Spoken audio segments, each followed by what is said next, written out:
Welcome to Land Speed Legends, a podcast talking to the men, the women, the legends that make land speed racing great. Discover the stories of these ordinary people whose passion for land speed racing has made them legendary.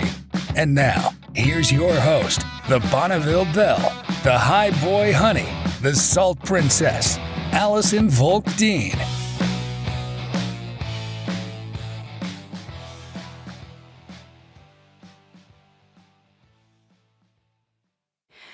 Welcome to another episode of Land Speed Legends. Today I have the legendary Carlos Wheeldon.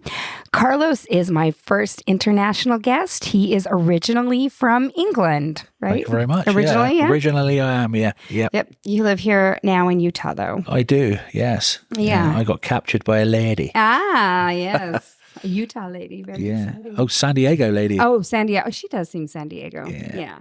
Well, let's go ahead and just talk about your beginnings, like how you started to get into cars or to, it sounds like your dad was into them. Oh, he was super into cars. Yeah, he was just really into anything that went, fast and all of that stuff, really, into Formula One during the 1970s, He really got me involved heavily with the Hesketh James Hunt thing. And I was really, really a big fan of James Hunt with the Formula One and all of those guys and a bit of Le Mans, Yeah, it was good. It was good.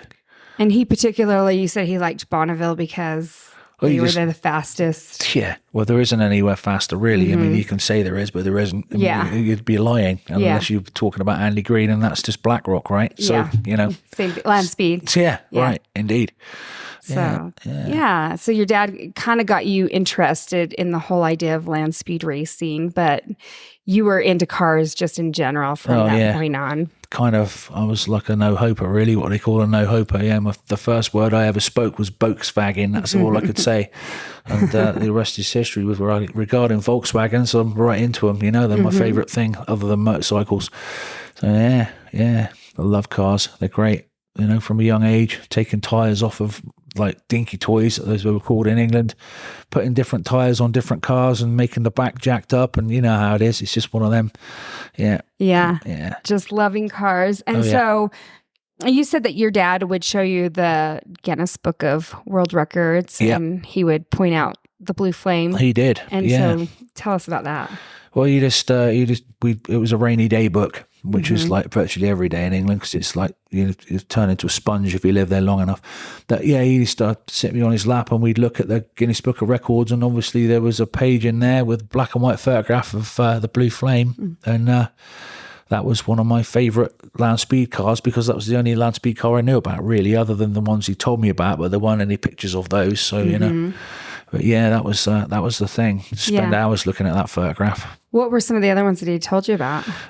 He's told me about the Goldenrod and Donald Campbell's Bluebird, which was, and George Easton and John Cobb. Yeah. All of the greats, really. And it was just super interesting to listen to, So it kind of just planted that little seed. Oh God. Yeah. It wasn't really it was a little one to start with. It didn't end up. It grew too big, but yes.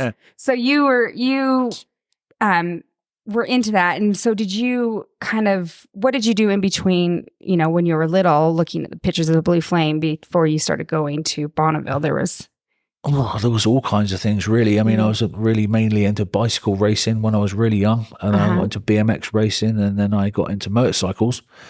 And then when I was 12, I built my first motorcycle, which was like a flat track bike, which I called the Spirit of Bonneville. That's what it was called. And it had a blue tank with like pinstriping on the tank that I did myself. And unfortunately, I don't have any photographs of that, because that was one of my favourite. I used to ride that everywhere. That's so cool. I used to go up and ride in the woods and play Great Escape and pretending I was Steve McQueen trying to get away from the Germans most of the day, It was good. That's really fun. Yeah. That's really cool. So at some point, you decide that you're going to want to go to Bonneville. It sounds like you and your dad kind of had this plan. Kind of did. Yeah, I spoke to him about it a lot, and it's funny how how things change in your life, It's it was always something I wanted to do, and it always seemed very distant. And then unfortunately, my dad passed away, and then it didn't seem distant at all, because it was like, you know, you got to get busy living or get busy dying, right? So the way I look at it is, you just go out there and grab life by the flipping your socks. You can't come up around your knees and crack on, mate. You know, that's what you got to do. So that really put some fire under you. It did. To go. How old were you at this time? Well, I always wanted to go to Bonneville before I was 40, and I was 39. You're 39. Yeah, I was 39 the first time I came out here. Yeah. And so did you made it to Bonneville by the time you were 40? No, the first year was when I was 39. Oh, it was 39. So your dad dies, and you basically go the next year. Yeah, I did. Yeah. And so, tell me about like that first year. So you were planning to go for, was it 3 weeks? You went out? Yeah, that was what I went for originally. Yeah. So let's hear you. You come in, you get in, and what happens?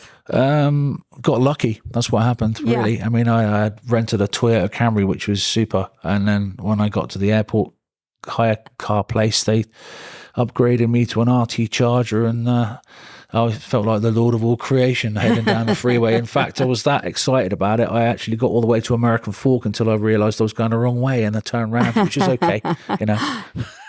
You went way past. Yeah, went the wrong way. It was awesome. Yeah, I was so excited. Yeah. So then you just basically went straight to the salt then. I did. Like. Yeah. And you didn't have any plans of like, no. You knew there was a meet going on though. Yeah. And it was a World of Speed meet. It was, yeah. I tried to get there a couple of days before so I could get myself acclimatized and get used to the heat, and, you know, trying to meet a few people. And weirdly enough, the first person I met was a gentleman who stood by the sign, you know, and I walked up and I started talking to him and didn't know who he was. And he turned around to me and he said, you know, it's been a long time since I've been here. And I said, really? And he said, yeah. And he turned around and held his hand out and shake my hand. And I says, my name's Dick Keller. Nice to meet you. Which is a bit weird, because he was the guy who built the Blue Flame, which is with Reaction Dynamics team. And I was just like freaked right out by that. And, you know, it sent a shiver down my spine, you know. And I'm like, wow, I'm supposed to be here, you know? Yeah, it was great. That's amazing. That's kind of what got you so interested in the salt. And then that's like one of the first people you meet. Yeah. Other than the guy who rented me the car. Yeah. First people you meet at the salt. Yeah, right. Indeed. And he was just there to kind of relive. I mean, was he there for the meet too? I think what it was is they were trying to do like they were filming like a small documentary about the Blue Flame, and he happened to be there with the Discovery Channel, and they were filming something, and they were quite upset that he spent like 3/4 of an hour talking to me, and so I had to kind of bow down and say, okay, mate, you crack on and do your Discovery thing. That's cool. And he goes, yeah, I don't really want to, but it's okay. You know? That's just such a neat story. I love that. So then what happens after that? Then I met a chap called Dennis, actually. He was there at Rhodes End, and his son Adrian. They were really good friends, and he was married to a lady called Gina. They've been quite pivotal in my trips to the US in the early days. They were very kind to me, and they looked after me and put me up, and I stayed in Salt Lake with those guys for a long time, you know, and still friends with them now. Yeah, it's great. Are they were they spectators? Are they racers? No, they used to work the meets. Oh, they did. Okay. Yeah, and they were kind of built. Dennis built hot rods and stuff. Oh, he still does. Yeah. So, okay. Yeah. Oh, isn't that neat? People are just so generous out there. Super open, you know. Yeah. Was that shocking to you? Kind of, or did you? Not particularly, because I always knew that was probably what the people were going to be like. It's weird. I kind of had an inkling that people were going to be cool like that, because, you know, not everybody's horrible, you know. You got to have an open mind and an open heart to all of them, you know, to let people in, you know. Yeah. And they did.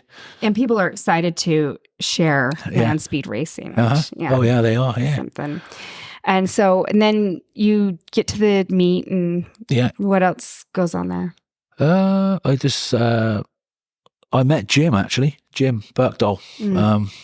That was an interesting conversation. I think he was more freaked out than I was initially. Then I was like, kind of say, like, you know, the reason I came out here was to meet people like you, mate, because you're the you know, you make the race cars and you do the runs, and that's what it's all about to me. But we've been pretty good friends ever since, really. Did you know who he was when you met him, or did you like kind of? He looked super familiar, because I did catch the Wide World of Sports back in the day, and I remember seeing the pink car. You know, set the record back in '89. Yeah. I think it was '89. Yeah, but yeah, that was an awesome thing. But yeah, just everybody was really, really, really kind. You know, really, really friendly, and you know, Russ Knotts, and all the guys on the 130 track as it was then. You know, it's weird to think that there's only myself and I can't remember his name, the other gentleman that was there, the older guy, Ron Hodgson, and Ed Smith. We're the only three that remain from the original lot that were out there, you know, because it was kind of nice to meet everybody, you know. But happy days, really, you know. Some funny stories about that, you know. Yeah. Yeah, trying to set the track up in 2 foot of water. That wasn't that meet though? No, that was a couple of years after that. But it was just super funny how we and the weirdest part is you know, I made a stupid statement to Jim. I know Jim probably remembers me saying about, that was when, after Russ had passed away, I said, don't worry, our mate Russ will help us out, because there was like 6 inches of standing water on the salt, you know, and he goes, oh yeah, how's he going to do that? I goes, don't you worry, mate, he's going to put reflectors on the moon, and the water's going to be gone in the morning. And he looked at me, I thought he was going to kill me, but in the morning we came out and we looked at the track, and he was like, no, reflectors on the moon, huh? And I said, yeah. I remember that meet where it was like, yeah, it was bizarre. Yeah, really I do bizarre. Remember that one. Yeah. So okay, so you stay for that meet, and you anything else from that meet particularly that you? Not that really stands out, because they've all kind of blended together, because there's so much goes on at all the meets. Really, you can pick stuff out and, you know, go back through it in your mind, and sometimes you remember it, sometimes you don't. But like, it was always really good. What else happened on that trip? Did you just do that trip and then headed back to England? Yeah. Okay. Was that the first trip or the second? Yeah. We're talking about the first one. Oh, the first one. Yeah. That was just 3 weeks. Yeah, and then you just said, I'm hooked. Yeah. And so you decided that you're going to try to make it back out. Oh, it's absolutely, definitely coming back. Yeah, absolutely. And so, what did you do when you came back? You came back the next time? I did. Yeah. I came back next time, and I ended up in Idaho with a friend of mine, and that's where I bought my car, the Golden Palace bow. You remember that? And the rest is history, really. And it's kind of like got moved on from there. Really, that was a great meet. I worked at Speed Week for the first time, which was cool. What'd you do there? I worked as a patrol on mile 1. Saw some pretty interesting How did you get hooked up with Speed Week? Through my friend Ralph, and also Pat McDowell. He was super nice. And did you just meet him when you went there? Yeah, I did. Well, Ralph introduced me, and I became friends, and we kind of moved from there, really, you know. And then I the following year, actually in 2010, which was I went to security. Yeah, I started helping out as a volunteer for the security at night in the pits. Yeah, that was So you just kind of you kind of just meet people and start volunteering. I mean, I love this because it's like you just made it happen. You just said, I'm going to go out, and just started making it happen. But you really did have to sacrifice a lot back home in order to make it to the Salt every year. So what were the things that you had to do? That's kind of like a cool part of your story. Is like, I mean, it was probably hard at the time, but what you had to do to actually just work all the time, pretty much 7 days a week. All the time. And then obviously on Sundays I go and see my mum and get me roast dinner, which was lovely. And then but that was it, really, you know. And you were living on a farm? Living on a farm in the middle of nowhere, in a little tiny trailer, which was okay, because it was easy to keep warm. But, you know, in the winter months it's a little bit tedious when there's snow on the ground and you're thinking about Bonneville. So I used to, on a Sunday when I had my couple of hours off, I used to go to the local supermarket and buy myself some beer, and I'd put my Bonneville videos on and watch. It'd be snow outside, and I'd be like, imagine it's Salt. 70 degrees in my trailer, drinking my beer, watching my Bonneville movies. It was brilliant. So that's how I dealt with it. But you're just super busy all the time, you know, doing all kinds of stuff. Just living for those 3 months that you would go out to Bonneville. So you just keep volunteering and keep working. What else? So were you working Speed Week? You were working World of Speed. Yeah. It sounds like you did a Mike Cook shootout as well. I did a whole bunch. Every meet for like 2 years. I did all of them. I came out and I obviously there wasn't the season opener back then. Well, there was, but prior to me coming out, and I'd go to Speed Week.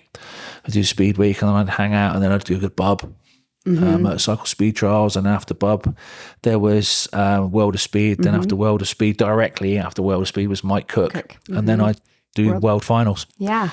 So that was kind of neat. Got to meet a whole load of people then. But Oh, I bet. Yeah. So did you do different jobs for each meet? No. I used to do security on all of them. Security on all of them. Other than the USFRA, which is where I work on I used to work on wrangling on the short course for the 130, 150.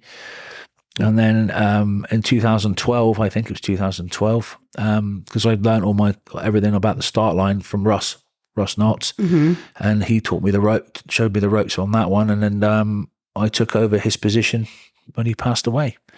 And so you did short course. Were you starter? Short course. Yeah, I was up with Lloyd. Yeah, with Lloyd Parry. We used to do that, kind of alternate between us, and it was great. Do you still do that? No, I haven't for the last few years, because I've been trying to build up my land, my property, and a house, and keep my missus happy, Yeah. So, so you, so this is in 2012, right? Is that you said that you started working the World of Speed short course? As a like a starter kind of. Yeah, as a starter. Excuse me, as a starter. So you're like working up to get up to starters pretty good. Yeah. And then are you still working all the other meets as well? Yeah. Well, I only worked the bub meet for 2 years, because I quit doing that because one time I went out way before bub even started, and I went out there and helped set the courses up, did all the surveying and everything like that, for like about a week and a half before the meet. And on the day of the meet, I had a piece of paper that was given by one of the guys, and he said, just give that to the guy on the gate and he'll let you in, and he'll give you the pass for the meet. And they wanted to charge me to get in. I've done for like a week and a half, and I'm like, guys, seriously, just what I want to do is watch the meet. I'm not going to. Anyway, so I only did that for 2 years, but the rest of the meets, I carried on, because they were all just, whatever, dude. If you want to come and watch the meet, that's fine by us. You're helping us, we'll help you. Yeah. And so how many years did you do this, where you were going back to England working and then just coming back working the meets? It was 10 or 11. 10 or 11 years. Yeah. Something like that. Yeah, it was a long time. Yeah, and so and then you are a motorcycle guy. I am. And so you got hooked up with Chad, is that correct? Oh, that's right. Yeah. Chad became friends with Chad Zupan. Yeah. Where does this fall along in the timeline? Kind of midway, really, because I kind of became really good friends with BJ. BJ Buckdoll, Bo Buckdoll, Timmy Buckdoll, Jim, Julie, all of those guys, the usual suspects at the Bonneville Salt Flats. Yeah. And they were very gracious in becoming my friend. And they, and Chad offered me a ride, on his motorcycle, which was really, really kind of him. So we kind of made that happen, which was nice. And what was the motorcycle? What is his motorcycle?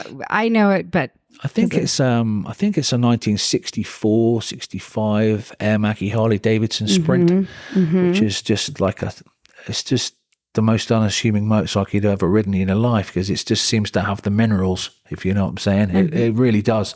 It's got a lot of torque for a small bike. Yeah, it does. Yeah. And what class is that in? That's God, is it APF? Is it APF? It's push rod fuel. Go listen to his podcast. I can't remember. I will re-listen to it. I have listened to it. But yeah, it's been a minute.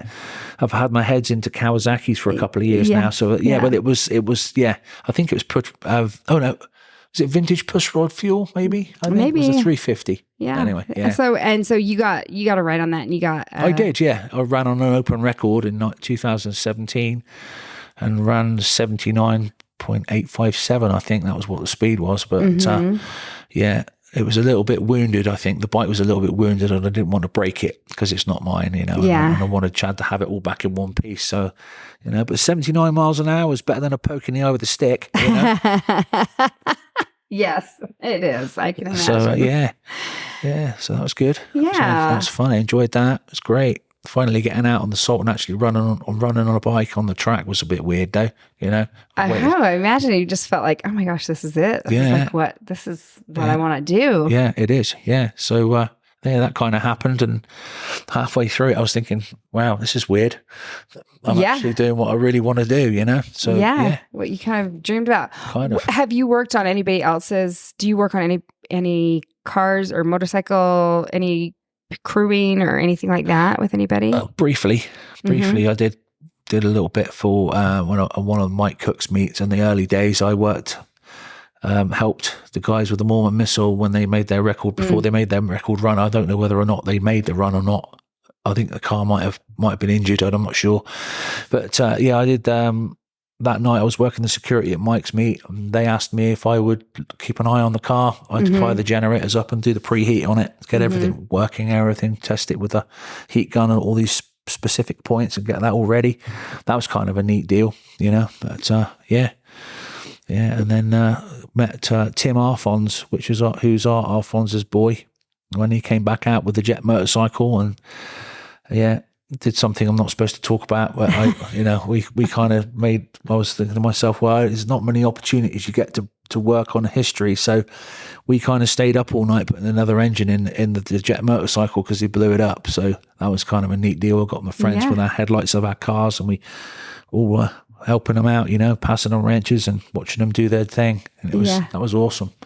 That is awesome. Yeah. Yeah. That's, like one of the heroes that you've, looked up to, and his son, and there you are helping him. I mean, that's just what's so amazing about Bonneville is you're just right there. And, and would you have thought that coming, your first trip out there, like, oh my gosh, I'm going to be meeting the guy who built the No, absolutely not. I mean, that's the last person I expected to meet, really. Right. I mean, I wasn't even thinking about meeting anybody from the Reaction you meet the Dynamics guy who builds the blue flame, and then you meet, you're working on... Yeah, Tim Arfons's, or Arfons's old jet motorcycle, but it's his son now. Yeah, it's kind of bizarre when you think about history and history of land speed racing and all the people that have actually been out there and the chances of bumping into someone like that. It's just like, well, it's quite high at Bonneville, to be fair, but Yes, I think that's crazy. And I think that's just kind of how Bonneville works a little bit. Yeah, it does. Yeah, it's a good karma place. That's what it is. It really is. Yeah. That's a good way to put it. So, but and then you are, so what year did you race that motorcycle? That was 2017. 2017. Yeah. And then what was the last year that you went back to England that you didn't come 2007. Oh, 2017 was the last year I was in England, and I came out here and I haven't been back since. And what happened? Why? Just waiting for my immigration to sort itself out. I don't know what's going on with it at all, because I think due to COVID, I think I fell through the cracks in the pavement, so to speak. Maybe not now if they hear this podcast, but I'm just saying, I haven't heard anything. Some guy in immigration listening to the podcast. Yeah, indeed. Yeah. Yeah, which wouldn't be surprised. I wouldn't be surprised about that, And you met a lady here. Oh, I did, yeah. Yeah. She's a bundle of joy, bless her. Yeah. Did you meet her in 2000? I mean, I think you knew her, but did you guys... We met in 2010. That was her first year, but she worked out there. She worked as on the gate. Yeah. So, we kind of hung out and we would just be friends. Like we were friends for years, really, just kind of just jibber jabbering and having a laugh. You know how it is when you're at the Salt, you meet all kinds of people. And then things moved on, and we kind of got together and we got married in 2017. So that was the reason I didn't go home, really. There you go. That's what I was trying to get at. I was like, come on, Carlos, let's talk about stuff here. Yeah, right. Yeah, no, she's great, and she is very involved and loves land speed racing, so that makes it easy, I think. And it's super convenient. Yeah, no kidding. Yeah, it is, yeah. You get a lady that understands. Oh, yeah, she's got some drive for that. Absolutely, yeah, it's brilliant. Yeah. Yeah. How did she get into it? Do you know? She used to was always into drag racing. Oh, okay. And she worked for VP Fuels. And she used to sell fuel at the drag strips. Yeah. And stuff. And then she kind of moved on, and she knew Mickey Thompson. Oh, okay. Back in the day. And, and which is kind of neat in itself, And then she lived in California, and then she moved to Utah many years ago. And I guess we just kind of gravitated towards the salt from different directions, and that's how we met. It's kind of neat, really, when you think about the whole spectrum of who you're going to meet in your life, and you just bump into someone who's really into the same thing. So it's kind of cool. Yeah, you must. Yeah, I like your whole story about just. Yeah, it all came together for you, kind of. It kind of did. Yeah, it was good. It's good. Yeah. And so, and we were talking earlier before the podcast started, and she was like, the suffrage that it took you to get to Bonneville, like what it took, and the love that you had for land speed racing to sacrifice all year long just to come out. And I know there's other people like that out there that do that. Even people that are in the States that's what they do to get out there. And it just, I think that's pretty legendary to do that. Oh, thank you. It's one of those things you just have to make a decision in your life what you're going to do, Yeah. And I think doing something like that is just a real positive. That's really positive for yourself and others, because you can help other people. Maybe they're not able to do something, and you just step up. And there's been a few times out there that I've bumped into a really good friend of mine, Nick. Nick Sutton, he's from Colorado, and he broke his engine one year. The first year I was there, actually, and we stayed up all night. And we had his engine in 1,000 pieces, and he was freaking out that he wasn't going to get it all done. And I stayed up till 6 a.m. and I said, look, I've got to go at 6 because I've got to meet Russ at 6 because we've got to set the clocks up for the timing for the track, So then I went straight back to the track and we put the timing lights in, and he was super, super thankful, but we've remained good friends, Yeah. And it's just, you just help people you can help, Yeah. What does he race? What is that? He used to race an Eagle Talon. Eagle Talon? Yeah. Cool. 4663, I think his number is. And then he changed to, I think it's a Swift. I think he's got a Suzuki Swift now with some crazy engine in it. It's like 900 horsepower or something bonkers. Yeah. The one that looks like it's catching fire all the time. You ever seen the one with the red, white, and blue car that looks like it's always on fire? No. Yeah. I haven't. Oh, yeah. Always freaks the fire brigade out when it's on fire again. Why does it look like it's just the way it was? He had an issue. He just had an issue. Oh, he was engine. Really on having issues. Like it was. He was, flames. yeah. Okay. It was something to do with the ECM and the management system was doing something, and it kept knocking. It was running too much advance, and it was. Anyway, it would just smoke real bad, and then the turbo seals would go, and you just have this big plume of smoke coming out the back. And sometimes it did catch fire, But yeah, that's some real Bonneville though. Staying up all night, working on an engine, and then you didn't even sleep. You just went straight back to work. Oh, yeah, it was great. It was a great night. I felt ruined the next night, to be fair, but it was good. That's awesome though. That's a great story. So, and so now you got married and you are living here and you're still working at the USFRA meets. Do you do Speed Week at all anymore? No, I haven't done any meets. Oh, you haven't done any meets Not for the last couple of years. I haven't had time because what we're building, trying to build a house and building up the barn and getting everything ready so that I can build cars in the barn's way more important than a house. Oh, sorry, Steph, I didn't mean to. So I just haven't really had the time to put into the USFRA or the SCTA guys for the last few years, but I'm looking to once the house is built, we get back into the USFRA stuff definitely because those guys need help. Start just working some of the meets. Yeah. Well, but you are looking to you're building a motorcycle. Yeah.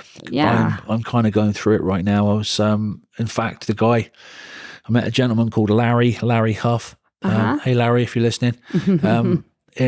That was the first year I came out. I met him, and he was just a super cool guy. He ran a bar stool. I think he actually had the record on the bar stool for like a year, and then someone else took it, and then he kind of gave up on the idea. And then and he had a motorcycle also, but he ran a Honda. Used to run a Honda 750, and he was super into the Honda 750. And then he kind of upped his game a little bit and built a big Kawasaki.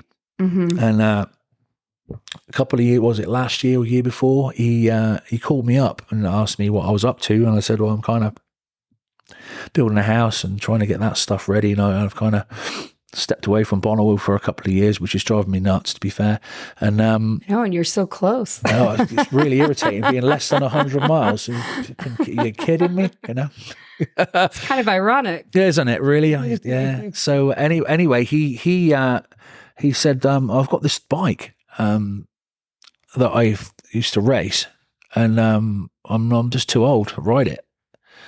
And I said, right. And he goes, yeah, I'm just trying to find someone who would like it, you know. And I said, well, I haven't really. I'm trying to concentrate on doing this. He goes, no. He goes, I'm not talking about you buying it, mate. He goes, you can just have it. And he gave it me. He gave me this bike, yeah, which is just like the most gracious thing anyone's ever done. Really, I mean, it's a work of art. This machine.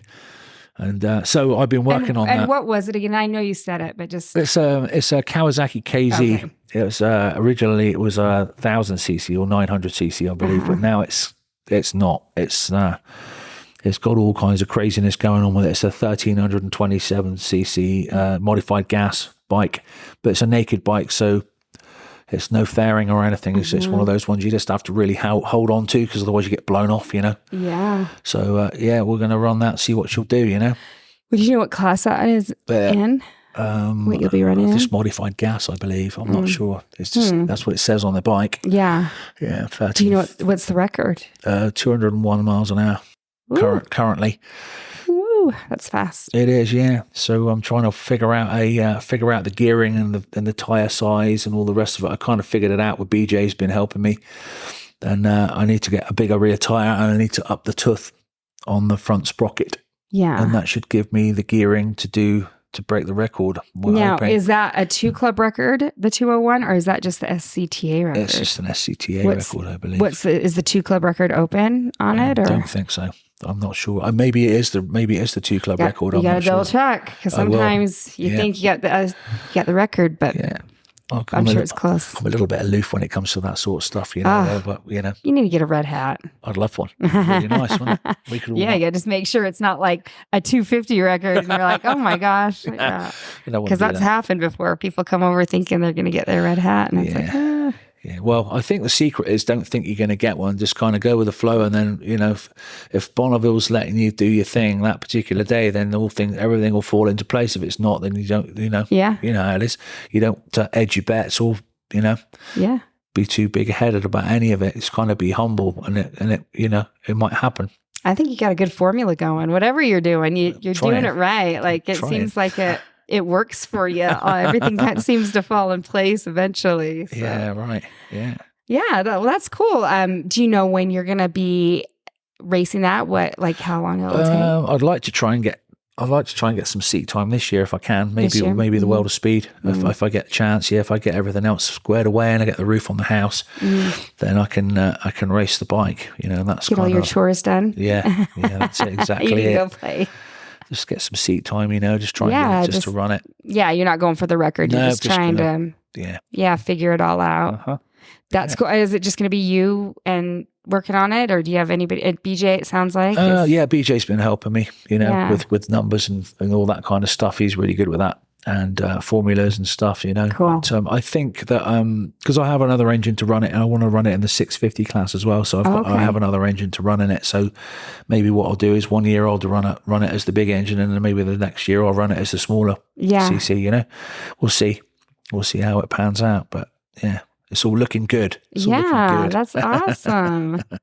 Well, good. Well, is there anything else that you wanted to add or talk about and think you forgot about? It's okay if not, but. Well, I just like to try and stay positive. You know, I think a lot of this stuff that you do in your life, you have to try and stay positive, because if you don't, then you can fall foul of the fall foul gremlins, because they're all out there waiting for you to trip up. You know, tie your shoelaces together and stuff when you're walking downstairs. You know, there was ones. Yeah. The Bonneville guys know all about gremlins. You try not to talk about them. You know, those little salt gremlins. Try to leave them at the end of the road. That's what I say. Get them to catch the bus home. Yeah. Try to go a little faster than they can. Exactly, faster than they can run at least. You know, that's funny. Yeah. Yeah. Oh, I like it. I think you have something going for you, and I like your story. Just that you just did it, and that's just a theme throughout all of these podcasts is people just went for it. They went for what they wanted to do, and it making it happen. So I think that's a beautiful thing about land speed racing and life in general, people going after what they want. So, and you're a great example of it. So I think it's awesome. And I like your story. Well, thank you very much. It's been an honor talking to you. Thank you very much for having me on. Yeah, thanks for coming on. And please don't forget to go to SaveTheSalt.org and donate. Save the Salt is working hard on the Save the Salt restoration plan and can use all your help. I hope you enjoyed this episode of Land Speed Legends. Don't forget to share it, and also go to my Facebook and Instagram pages under Land Speed Legends. Thanks again. Thanks for listening to Land Speed Legends. Make sure you subscribe so you don't miss any future episodes. In the meantime, keep up with the show on Facebook and Instagram under Land Speed Legends. Until next time.